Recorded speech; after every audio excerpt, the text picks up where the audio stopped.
Ini sebagai gambaran aja, kami punya 7 hektar, 10 lokasi. Pekerja lapangan perawatan dan penyemprot itu cuma 5 orang. 5 orang? Iya, 5 orang yang mupuk, yang pruning, yang nyemprot, yang semuanya. Itu cuma 5 orang. Kita memang harus paham supaya tidak membuang obat pestisida ataupun pupuk. Untuk saat ini dia butuhnya apa, harus tepat guna. Nah, apapun itu, kalau tidak menggunakan atau tidak pakai ilmu, itu gagal, Pak. Nah, kuncinya kalau sebuah usaha itu adalah, pertama ada niat, ada usaha. Itu syarat utama. Kalau nggak ada usaha, nggak ada hasil. Supaya hasil itu berhasil, ada ilmu. 2 itu aja.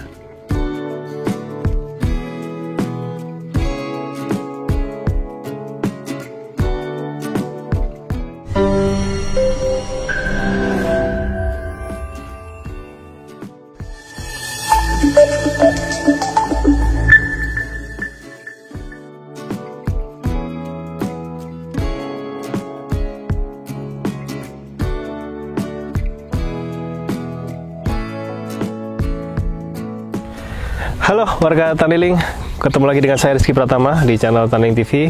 Sebelum kita kesini ke kebun jeruk ini, kita tadi di kebun jeruk satunya di tempat base campnya bersama Mas Galih. Bisa kalian cek di video sebelumnya.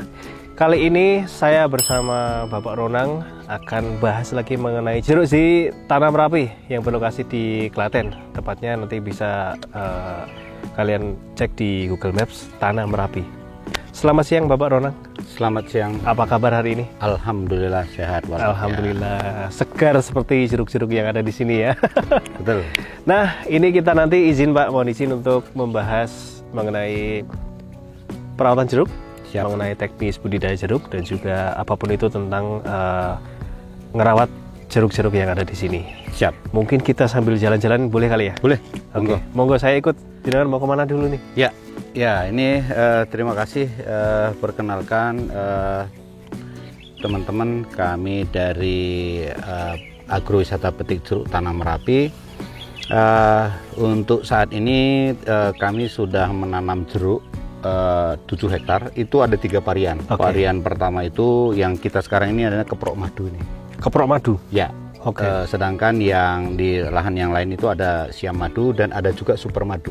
Madu semua berarti? Ya, semua memang ini manis semua ini. Kalau di total berapa pohon? Secara populasi itu 2.700. 2.700 pohon ya. Itu semua yang udah besar, kan beda-beda umur ya. Yang udah besar, yang udah produksi sama yang masih umur 8 bulan. Itu paling kecil 8 bulan. Tuh, nah, jeruk ini teman-teman bahwa endemiknya memang dia di dataran tinggi. Ini sambil jalan yuk kita sini. Ya, boleh. Contoh-contohnya, nah jeruk-jeruk madu ya ini kemarin sudah panen yang kedua. Ini umurnya sekarang yang kita lokasi ini adalah umur 3 tahun. Kemarin juga umur 2,5 tahun udah saya buahkan dan ini udah buah yang kedua. Jadi teman-teman kalau lihat ini, oh ini ya. Nah ini saya petik contohnya. Okay. Ya, nah, biasanya kalau orang pasar itu ukuran jeruk itu begini. Jari ini. Ya, jadi ini 3 jari. 3 jari maksudnya grade-nya ini grade C ya. C sampai B itu. Lah kalau di pasaran itu kan rata-rata D ya. D itu cuma 2 jari begini. Nah, ini rata-rata begini. Tapi yang lebih besar lagi yang premium ada. Banyak. Ini nanti kita cari ya contohnya. Nah. Ini buat gambaran dulu, umumnya berapa kali panen setahun, Pak? Ya, kalau untuk panen, kalau idealnya normalnya itu setahun itu biasanya per musimnya itu 4 kali petik. 4 kali per musim itu? Ya, okay. Jadi contohnya biasanya idealnya itu biasanya bulan 12 petik gitu. Karena kan pembuahannya biasanya mulai dari bulan 6. Dia mulai dari bunga menjadi dia matang seperti begini itu 6 bulan. Oh, oke. Okay. Nah, jadi bulan 6 itu biasanya dibuahin, bulan 12 panen. Itu biasanya petik pertama gitu. Nah, kan nggak mungkin semua sama ukurannya. Baru nanti habis itu petik lagi, itu biasanya puncaknya, peaksnya gitu, petik, baru nanti ada sisa-sisanya gitu. Itu biasanya idealnya orang-orang petani jeruk begitu. Okay. Nah, sedangkan kalau kita ini tidak ada begitu. Nah, ini contohnya yang kami treatment dia itu multi season dan manageable season. Kemarin udah berbuah banyak sekali. Ukuran yang kecil pun begini ada nih, banyak sekali. Setiap pohon ada tuh. Nah, ini bukan kemungkinan, yang jelas 2 minggu lagi akan saya bungakan. Nah, syarat dia berbunga ada tunas air ini muda lah ya, ada pucuk muda kita sebutnya gitu, pucuk muda tunas air itu. Ini nanti kalau saya treatment kasih perangsang buah dan hormon, dia akan bawa keluar bunga. Oh gitu. Ya gitu. Artinya harusnya ini udah nggak ada pentil ini ya? Biasanya kalau umumnya nggak ada lagi. Nggak ada. Ya, dia akan nunggu lagi musim selanjutnya begitu. Berarti caranya memang harus treatment dikasih hormon itu untuk Ya, jadi nanti saya akan rangsang akarnya untuk pertumbuhan dulu, dia terubus gitu.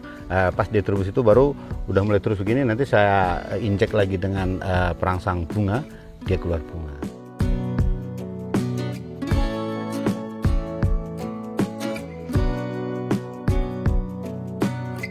Setahun bisa 2 kali panen, perawatan relatif mudah dan potensi keuntungan mencapai ratusan juta rupiah. Bagi yang ingin memulai budidaya anggur tapi bingung mulai dari mana, jangan khawatir. Taniling menyusun e-book panduan praktis untuk budidaya anggur dari nol sampai panen. Dapatkan diskon khusus untuk pembelian hari ini, linknya ada di bio deskripsi.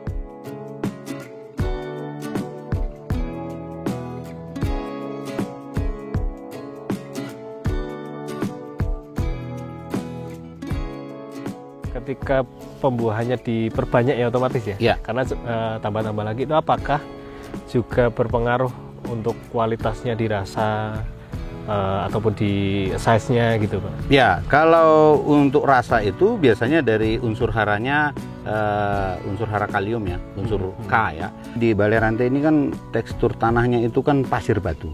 Jadi unsur kaliumnya itu rendah, Kecil. ya. Jadi saya udah berapa kali saya teliti ke ini menggunakan alat ke lab gitu, saya lab gitu. Yang besar di sini kan fosfat sama sulfur dari gunung tuh. Yang rendah itu adalah ini kalium sama kalsiumnya rendah. Jadi itu yang saya injek, itu untuk rasa. Sedangkan untuk ukuran size itu buah-buah begini, saya menggunakan hormon, itu pakai gibralin namanya. Tapi cuman sekali-sekali, itu nggak boleh sering karena nanti mempengaruhi bunganya bisa rontok sama buahnya rontok. Kalau mengenai pengolahan lahan, ya pengolahan itu ini dulu tanah ini teman-teman bisa saya sampaikan. Dulu ini tanah idle. Sebagai contoh itu gambaran tanah sebelumnya begitu, pohon sama rumput-rumput yang tidak terpakai tuh. Ini lahan kas. Awal mulanya seperti itu berarti? Ya, ini lahan kas desa. Kami kerja sama-sama desa untuk dikelola menjadi produktif. Dulu saya beko, banyak batu apa segala, itu saya clearing. Di-clearing dulu menggunakan traktor itu, kami singkirkan batunya sama dongklak-dongklaknya. Terus habis itu saya injek kebutuhannya jeruk ya. Jadi pupuk kompos, kohe apa sekali itu saya masukkan. Baru habis itu ditanam gitu. Injek itu artinya semua lahan diinjek semua atau cuma bagian? Semua, ini semua, enggak cuma spot-spot semua. Karena dulu sebelum ini dibuka untuk wisata, kami masih tumpang sari sama cabai. Ini karena mau ditanam di jeruk makanya seperti itu treatmentnya. Ini kita sambil lihat-lihat dan sambil kita coba ya. Boleh Pak. Ini belum terlalu matang sih karena masih agak hijau. Kita coba buka ya. Nah ini belum terlalu matang. Terlalu matang. Coba ya. Ini ciri-cirinya biasanya kalau jeruk udah matang. Kita buka gini, yang warna putihnya ini hampir nggak ada. Dia full merah. Nanti kita coba cari yang lain. Ini udah siap dimakan, tapi belum maksimal. Ya siap, tapi mungkin rasa manisnya itu belum sempurna maksimal, ya. Kita sebelah sana coba cari teman-teman. Untuk metik pun itu ada tekniknya juga Pak? Ya seperti ini tadi, ya contohin. Metiknya itu harus digunting ya, nggak boleh ditarik. Karena dia ini rentan, gampang stres. Nah kalau teman-teman atau ada teman-teman nanti yang menonton bahwa punya pohon jeruk terus berbuah, habis berbuah mati, ya itu karena cara panennya itu nggak bener. Ditarikin, terus ketinggalan kulit di itunya stres. Dia nanti kuning, buahnya kecut, mati. Berarti untuk batangnya ini harus kepotong ya, gitu? Harus kepotong ya. Kalau gerombol begini ya kita potong di atasnya aja. Kalau pakai tangan bisa nggak? Ya kalau kuat bisa, ini kan tadi pakai tangan. Saya petik pakai tangan, tapi ada alatnya. Yang penting nggak ngelupas kulitnya di batang? Ya, itu. Oh. Nah ini ayo kita sambil jalan ya teman-teman. Nah ini saya petik lagi ya. Oke. Nih ukurannya besar, fresh, seger. Nah kalau ini insya Allah dia udah agak lebih matang dari yang itu ya. Kan beda kan? Oh, di putihnya? Ya ini warna putih yang di tengahnya ini udah hampir nggak ada. Jadi ini insya Allah manis. Beda dengan yang itu. Monggo diinjek. Nah terus Ini untuk perawatan teman-teman, kalau pengen tahu, bagi siapapun nanti kalau pengen ngobrol-ngobrol sini boleh.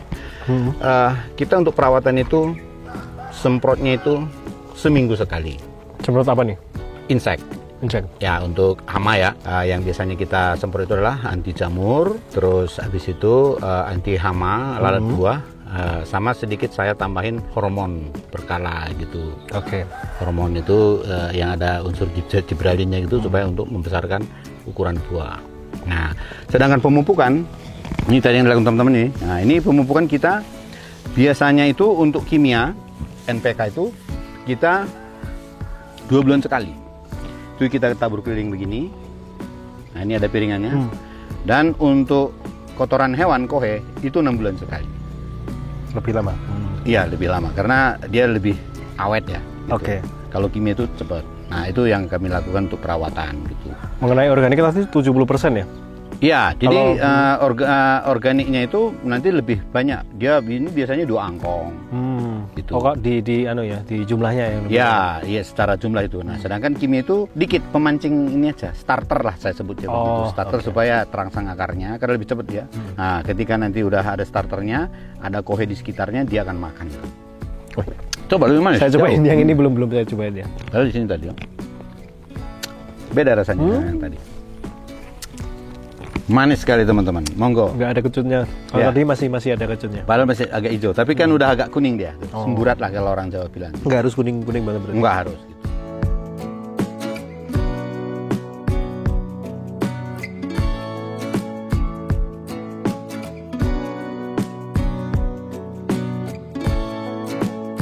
Untuk perawatan jeruk ini sebenarnya sama dengan pohon-pohon yang lainnya. Nah, karena syarat untuk buahnya bisa banyak, besar, dan keluar bunga, untuk semua pohon itu adalah ada namanya stressing. Stressing itu ada 2. Stressing itu dari nutrisi, artinya kita memang biarkan dia nggak makan dulu, baru kita kasih makan, dia akan berbunga. Nah, atau stressingnya dari pruning. Nah, pruning itu artinya jeruk ini supaya dia cepat berbunga juga, itu kita kurangin juga. Kurangin dahan-dahan yang tidak berguna supaya makanan yang diserap sama dia itu nanti fokus menjadi bunga, nggak menjadi daun. Tanaman buah itu adalah komoditi yang low maintenance, artinya perawatannya nggak terlalu banyak, risikonya juga nggak itu, dan hasilnya lama. Nah, beda dengan cabai yang lama artinya berkelanjutan gitu. Iya, berkelanjutan. Nah, ini sebagai gambaran aja, kami punya 7 hektar, 10 lokasi. Pekerja lapangan perawatan dan penyemprot itu cuma 5 orang.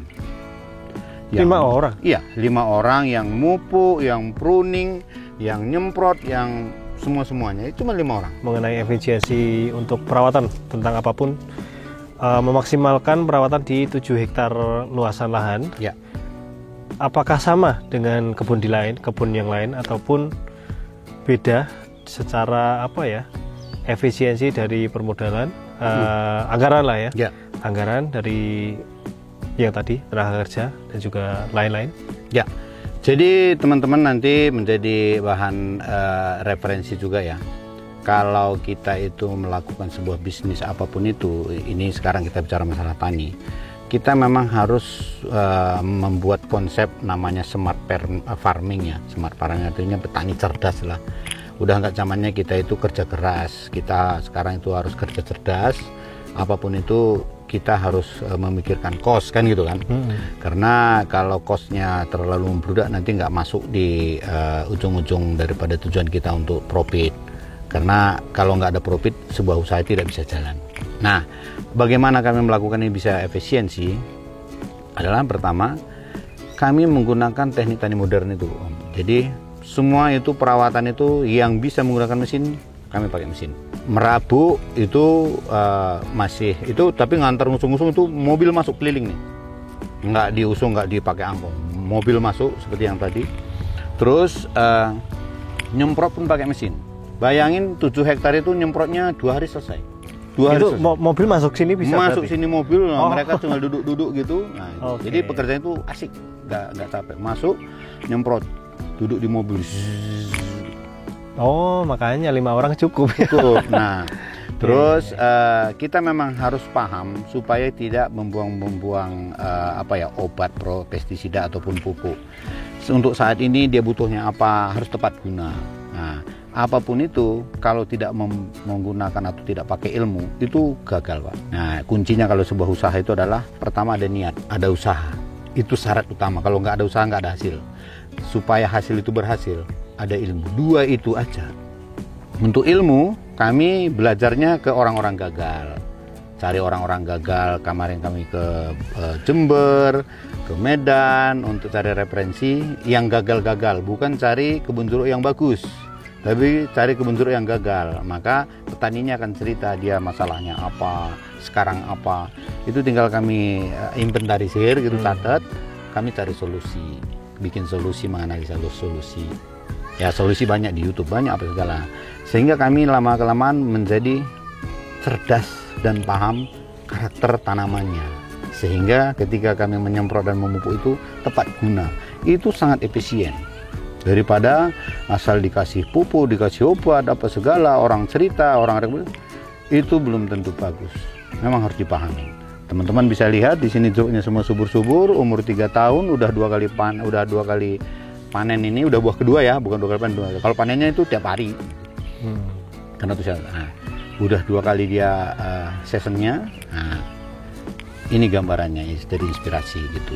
Terakhir Pak Ronang, untuk warga Taniling yang mungkin jadi tertarik ingin nanam jeruk yang seperti ini, boleh kasih tips atau sarannya? Siap. Yang jelas adalah mantapkan dulu mentalnya, karena itu yang paling penting ya. Niatnya itu bisa fokus, sama carilah ilmunya. Cari ilmunya, karena seperti yang saya bilang tadi, apapun itu kalau tidak pakai ilmu, mohon maaf, nyungsep. Nah, belajar dengan kami boleh, karena ilmu itu anugerah dari Gusti Allah. Kita bisa sharing-sharing, inspirasi sama komoditi apa segala. Monggo main ke tempat kami, kita cerita-cerita. Sebaiknya memang datang ya, karena by telepon itu takut tidak maksimal kan. Oke, betul. Datang ke sini sambil ya wisata-wisata, minum-minum kopi di tempat kami. Nanti kami bisa temenin jamu kita, banyak yang bisa dibicarakan. Oke, bisa sharing juga di sini ya. Bisa. Oke, cukup kali ini. Terima kasih Bapak Ronang. Warga Taniling, jika tertarik untuk wisata petik sendiri dan mungkin bisa ngobrol bareng Pak Ronang untuk belajar budidaya jeruk yang mungkin sudah expert nih ya. Ya. Nanti bisa kontak Tanam Merapi. Nomornya bisa saya taruh di bawah sini atau di kolom deskripsi, atau kalian bisa cek di Google Maps, namanya Tanam Merapi, betul? Ya, petik jeruk, agrowisata petik jeruk Tanam Merapi. Oke. Warga Taniling, jangan lupa like, komen, dan subscribe, dan download aplikasi Taniling di Google Play Store. Apabila ada salah kami mohon maaf. Salam Taniling TV, bisnis agri tak pernah mati.